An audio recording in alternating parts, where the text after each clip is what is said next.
State Police Command has dismissed 5 officers from service, as the dismissal follows the report of an investigation into criminal syndicates that has been operating in the state under the guise of law enforcement agents. Jonah Omowa brings us details. The Command's Public Relations Officer, ASP Eno Ikedom, said the dismissal of the 5 police officers, Corporal Modi Philip, Destiny Emmanuel, Uwase Emmanuel, Oko Evis, and Samuel David followed series of complaints from members of the public alleging harassment, unlawful arrest, abduction, and extortion by the police officers. Acting on credible intelligence, personnel of the Intelligence Department traced and arrested members of the syndicate on the 13th of April 2026.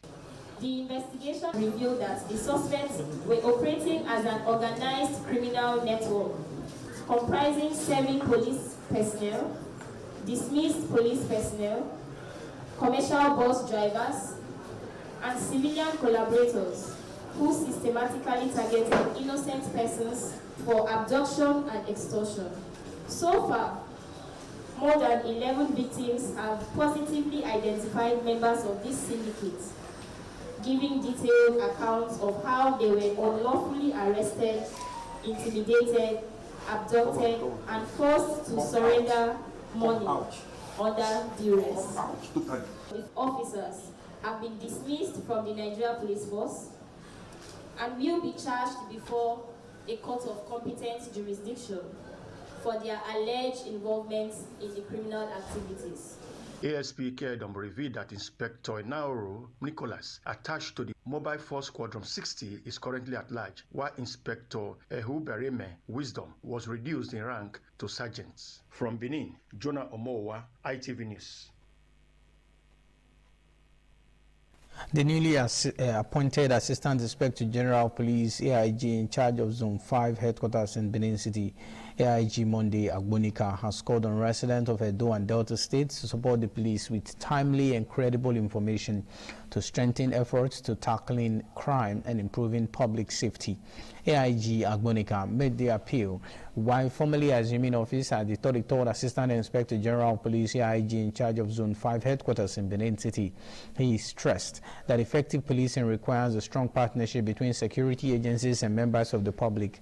The new zonal police commander pledged to build on the achievement of his predecessors by promoting professionalism, intelligence-led policing, respect for human rights, and enhanced operational efficiency across the zone. He assured residents that the police under his leadership would remain committed to protecting lives and property while maintaining law and order through proactive policing and sustained collaboration with relevant stakeholders.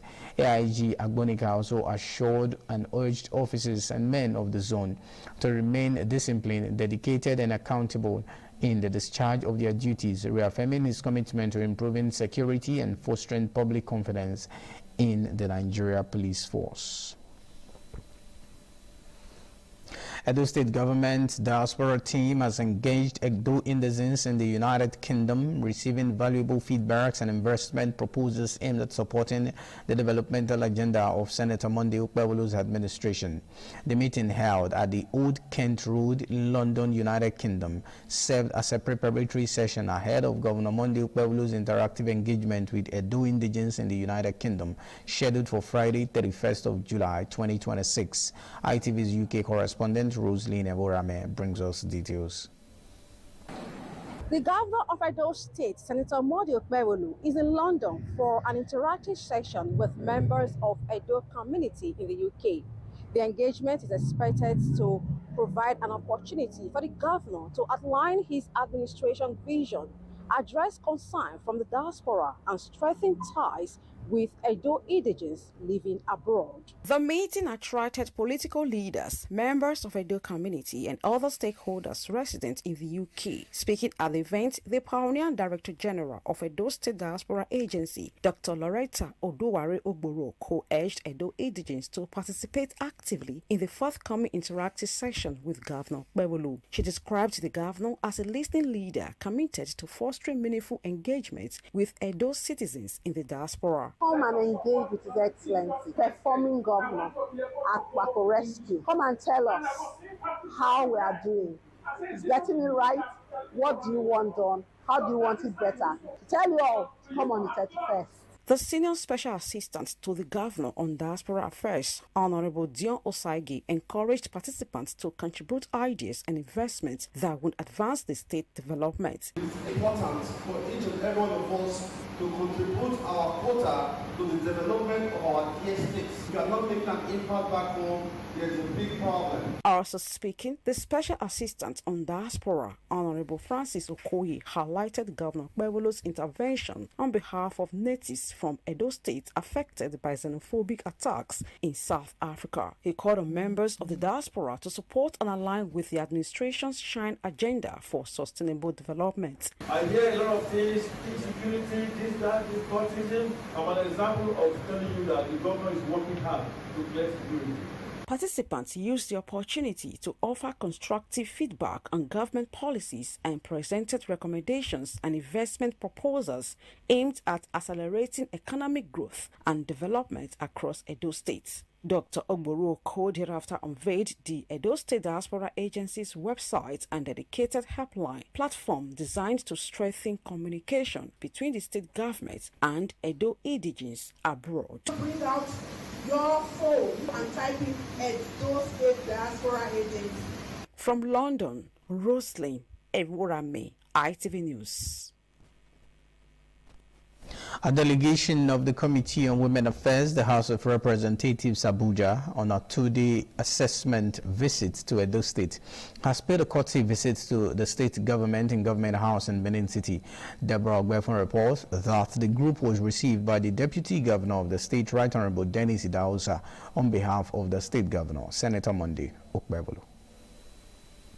The delegation of the Committee on Women Affairs, House of Representatives, led by Hajia Ashetu Inusa, are in Government House to formally inform Governor Monday Okpebolo on their two-day visit to assess women initiatives in the state, particularly those under the Office of the First Lady and the Ministry of Women Affairs. The committee members were accompanied to the Deputy Governor's office by the State Commissioner for Women Affairs and Social Development, Eugenia Abdallah. The purpose of our visit is to assess women affairs initiative, and the second to present a word of recognition for outstanding First Ladies and Nigeria icon as part of the second edition of the Jewels of Hope and Development in Nigeria. We have a governor that is all embracing. He does not really discriminate from whether you're outside or even, as long as you're in a state and then you set your foot in this state, you have become an Edolite. The consultant of the Committee on Women Affairs, Farouk Uman, thanks the state government for the women-friendly initiatives policy of Governor Monday Okpebolo administration. Receiving the delegation on behalf of the state governor, Right Honorable Dennis Idahosa, said the state government has ensured that capable hands are at the helm of women affairs in the state and assured the group that government will continue to prioritize women initiatives. We are willing to cooperate and collaborate with you. Anything you need to do your job effectively and efficiently, Edo State is willing to support you. I'm working with a fantastic Nigerian as the governor of Edo State. He has done so much in our state that by the grace of God, we have been able to balance things across all sectors. In Government House, Benin, Deborah Ogbefun, ITV News. Guests on a current affairs program 60 Minutes Nigeria have called for stronger collaboration between government and citizens to address Nigeria's rising cost of living, stressing that a lasting solution requires shared responsibility, accountability, and sustained economic reforms. Tina Ayigbe reports that analysts also advocated a short-term economic measures to ease the financial burden on Nigerians. The report is presented by Esther Ogoro. The continued increase in the prices of food, transportation, electricity, rent, and other essential commodities has placed immense pressure on the household across the country, leaving many Nigerians struggling to meet their daily needs. Speaking on the program, analyst Dr. Roya Ayemere said tackling the economic challenges requires a collective approach, noting that government alone cannot effectively address the situation without the effective support of citizens and other stakeholders. stakeholders. Also speaking, Bishop Lucky Omanabiese called for increased investment in the agricultural sector, saying improved food production would help reduce inflation and make essential commodities more affordable. On his part, political analyst Honorable Ben Omodon urged Nigerians to move beyond the blame game and support government policies aimed at achieving practical and sustainable solutions to the nation's economic challenges. Our government need to do more. Especially as we are approaching the election year, they need to do more. They need to let Nigerians know or feel the impact of governance. Please invest in agriculture. If you invest in agriculture, talk to a commissioner to set up teams that will go to local government to know whether the farm is resisting or not. But that by next year or by December this year, we should be smiling again. We don't know the value of our currency. We don't know if our currency is gaining weight. We don't know what is happening. If you go to buy a small orange in the market woman will tell you it's because of dollar that is causing this and that. So the truth of the matter is that there are high costs of living. The guests agreed that stronger collaboration between government institutions and the public, combined with strategic investment in agriculture, sound economic policies, and sustained public enlightenment, would go a long way in reducing the impact of the rising cost of living and improving the welfare of Nigerians. From Benin, Esther Ogoro, ITV News. Edo State government has reaffirmed its commitment to strengthening the healthcare system through sustained investment in infrastructure, manpower development, and strategic collaboration aimed at delivering quality health services to residents. Governor Monday Ukpewulu, represented by the Deputy Governor, Right Honorable Dennis Idahosa, stated this at the 2026 Annual General Meeting AGM and Scientific Conference of the Nigerian Medical Association NMA Edo State Branch, held at the Doctor's House in Ugbowo in Benin City. Deborah Ogbaifun has details. The 2026 Annual General Meeting and Scientific Conference of the Nigerian Medical Association Edo State Branch brought together medical practitioners, government officials, and key stakeholders to discuss practical solutions to the challenges confronting the health sector. Representing Governor Monday Ukpewulu, Deputy Governor Right Honorable Dennis Idahosa said the administration remains committed to building a resilient healthcare system through continuous investment in modern health infrastructure, improved welfare for healthcare professionals, and enhanced service delivery across the state. The administration has continued to invest in the health sector, including the recruitment of healthcare professionals, upgrading of health facility, strengthening primary healthcare, provision of modern medical equipment, and the development of new health infrastructure across the state. The Deputy Governor stressed that addressing the challenges facing the health sector requires stronger collaboration among government, healthcare professionals, and other critical stakeholders. Healthcare is too important to be left to government alone. The challenges confronting modern healthcare requires a combined strength of government, private sector, professional associations, development partners, academia, and healthcare practitioners. A major highlight of the event was a presentation of an award of excellence and a portrait to Governor Monday Ukpewulu by the leadership of the Nigerian Medical Association in recognition of his administration's contributions to the transformation of the health sector. The award was received on the governor's behalf by the Deputy Governor. The Deputy Governor also unveiled key projects of the Edo State branch of the Nigerian Medical Association, including the Edo NMA History Villa in Benin. Deborah Ogbaifun, ITV News. The Nigerian Medical Association NMA Edo State Branch has reaffirmed its commitment to promoting excellence in healthcare delivery through stronger collaboration between the public and private sectors. The commitment was made at the association's 2026 Annual General Meeting and Scientific Conference held at the Doctor's House in Ugbowo, Benin City. The conference themed Safeguarding Standards, Advancing Clinical Practice, the role of public-private partnerships in our hospitals, brought together medical practitioners, policymakers, and other stakeholders to explore practical solutions to the challenges facing Nigeria's healthcare system. Esther Ogoro brings details. Addressing participants, Chairman of the National Medical Association Edo State Branch, Dr. Eustace Osegele, described the conference as a significant milestone, marking the successful completion of one administration and the transition to another. He reaffirmed the association's dedication to raising professional standards and fostering effective partnerships. We are very interested in safeguarding healthcare. Private individuals can support government institutions, government hospitals.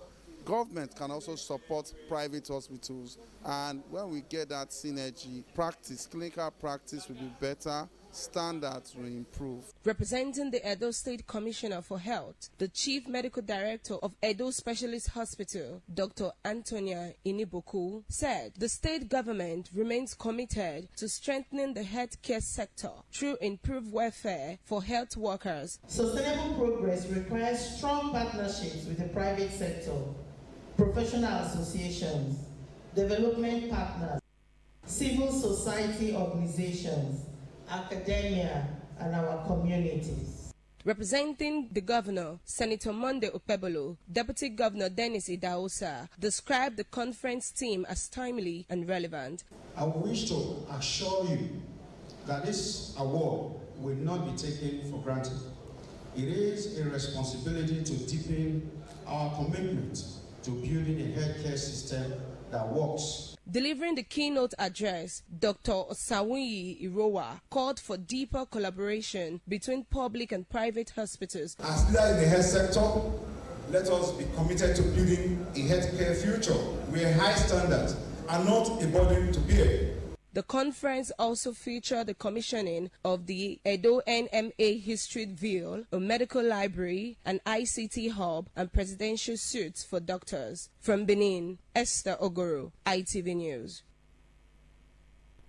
Edo State electricity reforms have gained continental recognition at the joint 9th and 5th African Union Specialized Technical Committee Summit in Abidjan in Côte d'Ivoire. This summit, which convened policymakers, investors, founders and development partners from across Africa, featured Edo State's power transformation journey as a reference point to subnational energy reforms. Donald Ehimeye brings us details.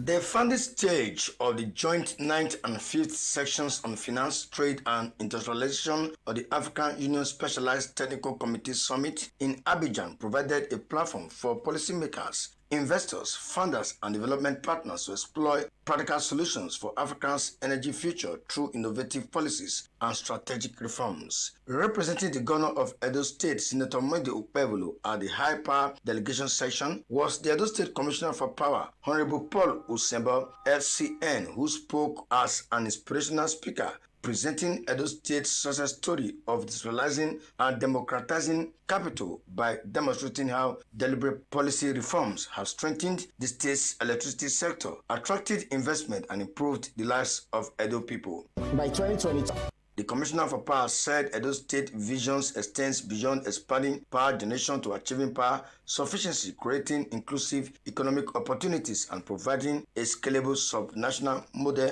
capable of supporting Nigerians and Africa's long-term energy transformation. To create not just power and energy, but to look forward to the vision of having power sufficiency for our state, for our country, and indeed for Africa.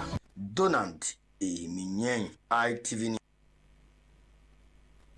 Some Benin City residents have called on the Federal Ministry of Works to expedite action in rehabilitating the deteriorating condition of federal roads linking Edo and Delta states. The reaction traded criticism by a former governor of the state and the incumbent senator representing Edo North Senatorial District, Senator Adams Oshomole, at the National Assembly over the alleged neglect of federal roads in Edo and Delta states by the Federal Ministry of Works. Usemudiame Osagi brings us details. You can't go to Warri from Benin. You can't go to Asaba from Benin. You can't go to Auchi from Benin. You can't go from Auchi to Okene from Benin. What have we done wrong? Following recent remarks by Senator Adams Oshomole during plenary, accusing Minister of Works Dave Umahi of neglecting critical federal roads in Edo and Delta states, while the ministry continues to prioritize new road projects instead of rehabilitating key existing roads. Some Benin City residents, against this backdrop, applauded the comments of Senator Oshomole for drawing national attention to the issue, describing it as a call to action on the Federal Ministry of Works regarding the deplorable state of federal roads in Benin, Warri, Saple, Asaba, Auchi and Auchi Okene Road, as motorists cannot travel through such roads without being subjected to severe hardship. They said the bad roads have led to increased travel time, frequent vehicle breakdown and heightened safety concerns, urging the Senate to intervene and ensure a more balanced approach to road infrastructure. Instead of you focusing on the existing road, you are busy creating a new road. I just want to use this medium to advise the Honorable Minister, follow the talks that the Senator Adams Oshomole have put in place for a betterment of for Edo State. We need to commend Adams Oshomole. It's not criticism. Oshomole only call him to order. I see no reason why he should be embarking on new roads. When roads in Edo State, there is total abandonment. Edo is the habit of the nation. There are many roads that connect Edo to the east, to the north, to the west. Therefore, we cannot be suffering from this total neglect. Engineer David Umahi should listen to the voice of Oshomole and expedite action in some of those roads that they have carried out intervention and fix them accordingly. It is the hope of the residents that the Federal Ministry of Works will urgently address the deteriorating condition of federal roads across Edo and Delta states to ease the suffering of road users. From Benin, Osemideme Osage, ITV News. Edo State Police Command has commenced clearance operation across identified forest and criminal hideouts in Zone 5 comprising Edo and Delta states. The 2 weeks intensive clearance operation is aimed at enhancing public safety in remote communities in the zone. Jonah Omowa brings details.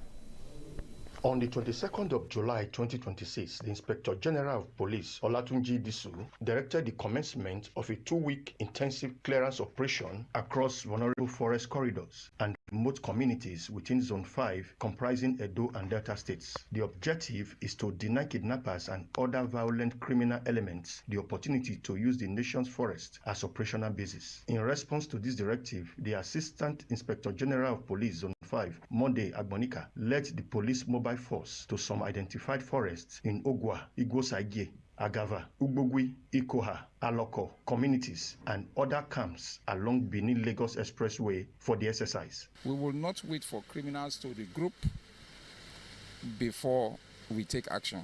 Instead, we are taking the fight to them, clearing every identified hideout and making this forest inaccessible to criminal elements, thereby taking control of every space in the states. Some leaders from the affected communities said peace has been restored to their communities. Peace has come to normalcy. People that are left here, they are all coming back. And for quite some time now, there has been no issue of kidnapping or banditry or violence in the area. I want to actually thank the police. They came to our rescue, and as now everywhere is calm. As of the time of this report, officers of the police mobile force were in the forest for the ongoing clearance operation. From Benin, Jonah Omowa, ITV News. As unemployment continues to pose a major threat and challenge for many young people in Edo North, an increasing number of youths are turning to vocational skills as a practical route to self-reliance and economic empowerment instead of waiting for scarce white-collar or government jobs. Many are acquiring skills in shoemaking, tailoring, welding, painting, farming, and other trades, enabling them to earn a living, support their families, and in some cases create employment opportunities for others. Edo North correspondent Anthony Igbano brings details. Ms. Amidat Brima, a trainee shoemaker, says learning the vocational skills has renewed her hope for a brighter future. She expressed confidence that the trade will not only make her financially independent, but also enable her to train and mentor other young people. make my shoes, whether I'm here or out, and I can even start my business outside. Mr. Anthony Aluyo, a shoemaking factory operator, says while many youths are willing to learn vocational skills, entrepreneurs face significant challenges, including inadequate funding, unreliable electricity supply, and the high cost of equipment. Despite this constraint, he says the business continues to provide employment opportunity for several young people. People who don't really have. You can see we have employed over 35 people, and we are creating jobs already for both male and female, people who have just graduated from school. Mr. Sani Inusa and Mr. Riotuma Ifarume says vocational training has restored hope to many people despite the country's economical challenges. They encourage youth to embrace practical skills instead of relying solely on government employment, and appeal to government and relevant stakeholders to provide grants, affordable loans, and improved training programs to support small businesses and young entrepreneurs. This work is very good. Iron, welding work is very important in every handwork. Hard work is the best. Don't be saying they know they go school, but you fit go school. Make sure say you still get hard work where you they do, because so they now when they go school where they don't get work. Equipping young people with practical skills remain one of the most effective ways to drive entrepreneurship, create jobs, and secure a brighter future for Edonorth. Anthony Igbano, ITV News. And that's the size of our package on the AM News on ITV. I am Lawrence Osifo, thanking you for watching. From all of us here, do have a beautiful Friday and a lovely new month ahead of you. Bye for now.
ITV.